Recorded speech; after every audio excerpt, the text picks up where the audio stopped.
So maybe after I bore you a little bit, then you can play it. So just because we have to keep flying around. What time is it now? Does anybody know? 10:54. So it's 10:54. Carl Company missed. It's 10:54. All right. I'm gonna go till about 11:15 ish. 11:10. So somebody give me a high sign. All right. So as we're driving here, as you know, Autumn was at Pittsburgh with me last night, and then we late night flight here. And as we were driving here, I was thinking, and I almost said it out loud. I was like, you know, because the world gets compressed, or the country gets compressed, and I'm like, oh my God, you know. I was in Pittsburgh, and now I'm in DC. I'm like, I feel kind of guilty. I didn't really tell any of the family that I'm kind of nearby. Oops. Then I was like, I really don't like them that much anyway. So this is totally fine. This is working for me. And there they are. I'm sorry that I'm so short, so that it's difficult to see. I'll try to walk around a lot. But really, you've already kind of gotten the most important parts of the message. You played the Super Saturday video, right? Yeah. So you've got, you know, the real important stuff, and you've heard some success stories. Bonnie spoke, right? I mean, you got an amazing leader in this area, and the fact that, I mean, I can remember, I did a DC event like really early in the history of the business, and it was maybe one of these rows, like it was teeny, and you know, this is mind-blowing now, and in fact the East Coast was slow to sort of gen up as part of what Team Beachbody was trying to be. But what you guys have done, and the fact that, you know, here on a cold Saturday morning, and you get out here to celebrate what we're doing, how important things are right now, the, you know, Shakeology cafe latte coming. Let me see something. Just how many people, so what's the 9th? How many people are in the running to be a 366er this year? That's impressive. That's impressive. You know, it almost makes me want to come, you? Oh, all right, a quick story about him. So my dad is a stubborn guy and likes what he likes, and I take right after him. And we were at this family vacation right after we developed Shakeology. And we're sitting on the little beach looking at this lovely lake we go to every year. And I said, Dad, I've got something for you to try. It's this incredible health shake. It's like all the stuff that we don't like to eat. I mean, I learned how to eat salad from my father, which was iceberg lettuce, nicely, that you would sprinkle on top of a giant scoop of mayonnaise. And so that was vegetables for me. And so the advent of Shakeology to help a vegetable hater try to get a daily dose of nutrition was a really big deal. And it tasted good, I was eating it, I was having it every day. So here I am excited, the sun is gonna bring the shake that he created. And I said, Dad, let me make you a shake. He's like, I don't want it. Dad, it's an amazing thing. Now, Team Beachbody and Beachbody was pretty new. Like the whole concept was pretty new. But Dad, come on, just a sip. Take a sip of my shake. It's your son's shake. I don't wanna. No, Dad, mine. Me. I'm talking about me. It's me, my shake here. Not gonna try it. And then I think it was after maybe the first summit that you went to or something, and we were talking about it, and I said, wow, this is amazing. These people are so positive. I can't believe that you get so many positive, fantastic people together, and they're all talking about this shake and everything. I've really got to try that stuff. Yes, Dad. But I'll tell you one thing. You should all really feel indebted to him and Sharon, his wife, that any customer service or fulfillment problems that we have, he tells me about first. So we're always on top of it because I don't want to call from Dad. But I am really lucky, and this business is an extension of, I think, a bit of genetics. And you know, I come from, you know, my father's father was a great salesman and a great teacher and an innovator, and my mom's father was also an entrepreneur and a great salesman, and my parents were both, they didn't just teach about entrepreneurship and business, they taught about caring about people, and I watched them contribute to the local schools and put more effort into doing things for the local schools and the community, and volunteering and church activities and theater activities and all this stuff. And I was basted in this rich sauce of both doing things that are meaningful to you, to me, but also doing things that were was contributing to society in a meaningful way. And you know, it's the kind of thing that as a kid you kind of take for granted, right? But as the business has evolved and the idea of creating wealth you know, I was working hard, trying different things. I mean, I was in the infomercial business. I'm sure there were many times that my dad, you know, people were like, "What's your son doing now?" He's in the infomercial business. So, hey, look, Bernie. And then, of course, you get the great news that, what's your son doing now? Multi-level marketing. Look, squirrel!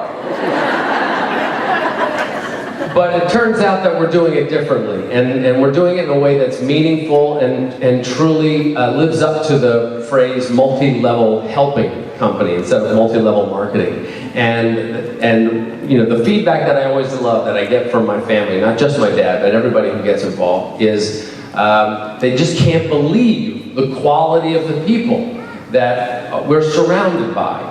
And I don't know if you've ever been to other multi-level marketing things or network marketing events, but you can sort of feel like you need to take a shower after you get done. Like you're just like, I don't know, something was icky about that. I felt like everybody had their hand on my wallet, or they wanted something from me. And look, there's nothing wrong with business, there's nothing wrong with salesmanship. But what you have done, what you do, what we do as Team Beachbody, and staying on these rails of people helping people, and everyone matters, is really special. And you know, I try to beat the drum, we try to keep the message of the importance of not selling, but helping as being the primary theme to what we do. So that anybody, not even a person who has no desire, is completely paranoid about the prospect of selling, if instead they go into their heart, they sort of unlock that box that has been sort of hardened by the corporate world and their cubicle, and do things this way, it's all about the bottom line, and instead one morning they wake up and they go, you know what, I'm going to go about this business, people helping people, in just that little bit of a different way, where I'm going to listen to them a little bit more intently. And when I ask them, how are you today, I'm going to listen to what they say, not just get to the next question, not just get to the job of making money. And when people start to do that, when you as a coach start to approach it that way, the whole thing will begin to make sense to you. And it's very difficult, particularly for new coaches, to go into the business, and you see people having incredible success and superstar diamonds, and their $1,000 checks per week, and that's the thing that you want, and that's the thing you viscerally can understand. But it's not until you realize that that is a consequence of this other thing, of this other activity. And the thing that keeps you going, the persistence, will come from caring about people. Definitely have to have a strong why. You definitely have to have a strong desire to achieve something for yourself, and that's totally cool. For some people it can be pay the mortgage off, some people can be get their spouse home from a job that they don't like, or get yourself out of a job that you don't like. But if all that is a consequence, if those whys are a consequence of you truly helping somebody, then we're doing something meaningful. And I don't want to trump whatever this cool video says, but what I'm most proud of as CEO of this thing, look, I didn't get into the business thinking, I'm going to start a business that's going to do $1 billion a year, and its intent is going to be to help people. It took us a couple of years. We were just selling some VHS videos, great abs guaranteed, thin thighs guaranteed. It's going to be fantastic. And And then, created Power 90, and the business began to evolve. We started to get feedback from the customers, and it felt better as an executive. It felt better to create products that really helped people and get the feedback on message boards and through social media that it was really helping people. And I would meet people at events, and or people would come to the office and be like, I lost 50 pounds thanks to you. I'm like, well, what did I do? I created a video. That's what I do. You did the work. But yeah, we're doing something really special. So the company, the decisions, we just kept making the decision that would go that direction versus the direction of how can we make the most money. And that distinction is probably what I'm most proud of, because right now we're at about 1,000 employees. Obviously we're right around 400,000 coaches. But to have 1,000 employees, hiring maybe 20 or 30 new employees a week right now. And to be doing that and to have a culture, and to be able to cascade this culture of you need to make a decision, you need to make your judgments that are in line with the corporate mission now of help people achieve their goals to lead healthy, fulfilling lives. As we add people as coaches, as we add people to the employee roster, and that's what they represent, imagine how much more powerful and more positive this business will even become. I mean, what you're a part of, and the fact that you're in this room, and like you're way over there and you can barely see, you're way over there and you can barely see, but you're sitting here and you showed up and you sat through that video and you're going to try this new shake, and that you are a part of something that can generate incredible wealth for you. But as a part of this network, and I mean this in the sense of a network effect, not necessarily a network marketing business, but as a part of this network, you're like a pulse. You're part of this pulse, which can actually make a dramatic impact on the health of this country. Here's what I like to say. And in fact, this was kind of like my epiphany over vacation. I was thinking about what we do and what is the opportunity. I mean, we did 1.3, almost $1.4 billion in sales last year. Never in my career did I think that would be possible, that I could create a company that would get to that. But the other side of it is, it's just getting started. Like, it's not a success yet. The success is going to be when we truly make a dent in the trend of obesity. When people who get started with us, they don't, we can be really good at selling stuff, and I'm sure, most of the people in this room are really good at getting a couple of people to try the shake, and to try 21 Day Fix, to try Master's Hammer and Chisel, or Insanity, or T25, or whatever.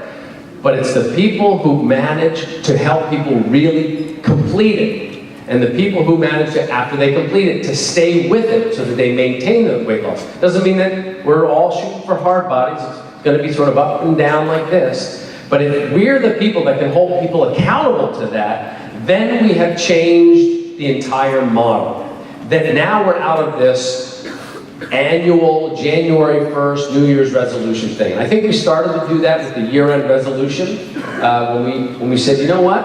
Imagine if we got hundreds of thousands of people that for October, November, and December, instead of adding those 5 to 10 pounds that we do, which is statistically proven that the average weight gain is somewhere between 5 and 10 pounds in the last 3 months of the year. Imagine if we just helped people stay here and maybe even lose some weight. So instead of a New Year's resolution, it's a year-end resolution. That will effectively, for that group of people, end their trend of obesity, because the weight loss happens at the end of the year, and then you try to work it off, and you're disciplined all year, and spring break comes, and here comes the summer, and I want to be able to wear a bathing suit, so you keep it together, less sugar, I don't want to have that piece of bread, thank you, no more bread rolls, let's get out of the Olive Garden, I can't handle it, I keep bringing it.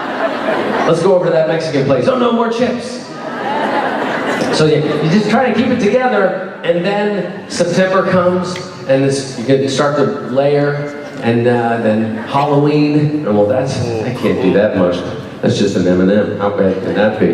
That handful of them. And then Thanksgiving is coming. It's the family. We've got to celebrate family, so of course I'm going to have 4 helpings of that. And it just goes, and there's parties, and the whole thing happens, and you find yourself, you're like, it's all gone. All that work I did all year, and you have to resolve again.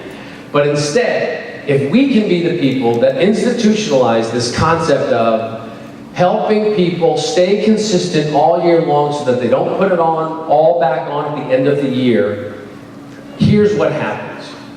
Couple things. First off, the people who are in charge of this behavioral change have a piece of the action. That's you. That's me. That's us. So instead of it being some big conglomerate, some company that runs a big gym business or sells equipment, making all the money when they have a successful breakthrough, the people who are making money in this case are the people who are actually having the behavior change. That's the breakthrough. So if we can get everybody, if we can remind each other, hold each other accountable, so that throughout the year, again, there's going to be ups and downs, but if we can end the year a little bit better than we started it, that's why this idea of being a 365er is such a big deal. I don't want people on Shakeology for a month. I don't want them on it for 3 months. I don't care about that. I don't care about selling challenge packs with people who come in and they're out in 6 weeks. I just don't want it. I don't care about it. What I want is people who come in and stay on it. Doesn't mean they have to drink it every day. A few times a week, maybe a half a scoop every day, whatever will work. They'll start to demonstrate better behavior to the kids. The kids learn these behaviors by what you do. They don't learn by what you say, and they're certainly not getting this message in school about how to eat and how to portion control. The school's just trying to keep their budget together, so they're putting whatever